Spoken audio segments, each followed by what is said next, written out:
Bonjour, alors moi je suis Yvan Sioma, je suis le secrétaire national Île-de-France pour Alliance Police Nationale. Si aujourd'hui on est là, c'est surtout pour manifester notre soutien à notre collègue qui a été mis en examen à la qualification de meurtre ou d'homicide volontaire, comme on l'entend aussi, ce qui nous scandalise, parce que de mémoire de policier, on n'a jamais eu un collègue qui a été mis en examen pour meurtre. C'est la première fois, moi en tout cas, je ne me souviens pas avoir vu un autre collègue mis en examen pour meurtre. Quand on est policier, on n'est pas un meurtrier. Quand on est policier, on n'est pas un criminel. Quand on est policier, on n'est pas un assassin. On est là aujourd'hui pour dire stop au chantage que le syndicat Alliance mène. Ils sont venus manifester aujourd'hui parce qu'un de leurs collègues a été mis en examen. Ce collègue a été mis en examen parce qu'il a fait usage d'un fusil d'assaut en tirant une dizaine de balles dans le corps de deux jeunes hommes le soir des réélections, parce que ces jeunes hommes, qui avaient été visiblement surpris en plein deal, ont pris peur et ont mis la clé de contact pour fuir. Aujourd'hui, pour beaucoup de policiers, mettre la clé de contact dans la voiture signifie appuyer sur la gâchette. Ça leur est permis depuis l'article 435.1. C'est cette notion, cette présomption de légitime défense que les syndicats, notamment Alliance, a beaucoup œuvré à avoir et qu'ils ont réussi à obtenir durant l'élargissement, l'état d'urgence en 2017. Dites-moi, c'est quoi la légitime défense? Parce qu'on entend, on ne comprend rien.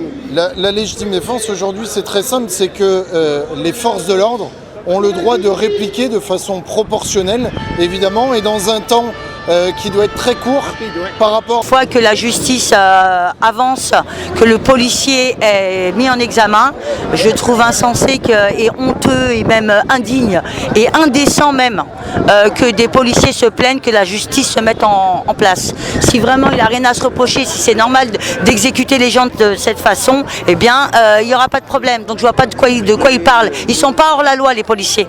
Juste de la légitime défense. Si le jeune homme était armé et les pointait avec son arme, oui. Mais dans ce cas-là, c'est pas du tout le cas. Donc voilà, cette mise en examen avec ces chefs d'accusation nous scandalise. Raison seconde pour laquelle on se rassemble aujourd'hui.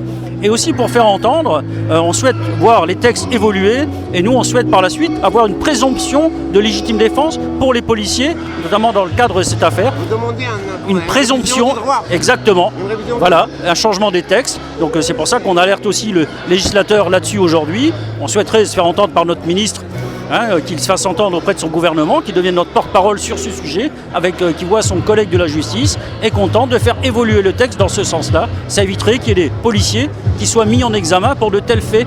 Quand je dis tels faits, ce n'est pas les faits qui sont déroulés, pour de tels chefs d'accusation. Est-ce que ça a un préjudice direct sur la carrière de nos collègues? Est-ce que vous êtes en colère? Ouais. Est-ce que vous êtes très en colère? Ouais. Exprimez-le les amis, exprimez-le.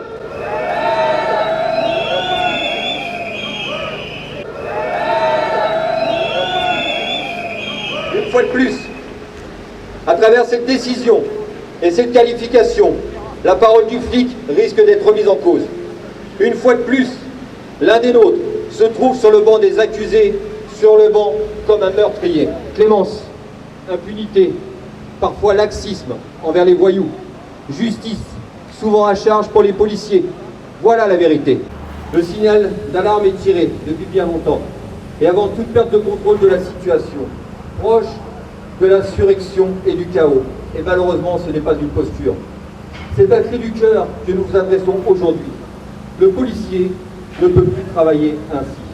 Nous voulons, contrairement à ce qui se dit aussi, une complémentarité police-justice.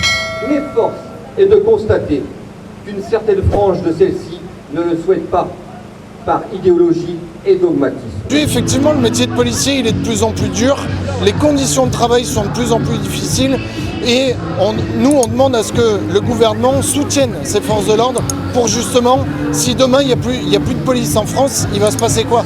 C'est ça la vraie question qu'il faut se poser. Ce jeune policier va être traumatisé pour des mois, voire des années, et l'institution justice va passer.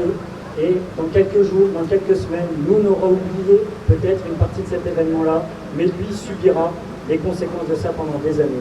On ne peut plus accepter qu'aujourd'hui un policier soit traité comme un délinquant.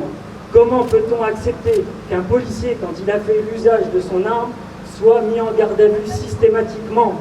Nous ne sommes pas des délinquants, nous sommes des policiers.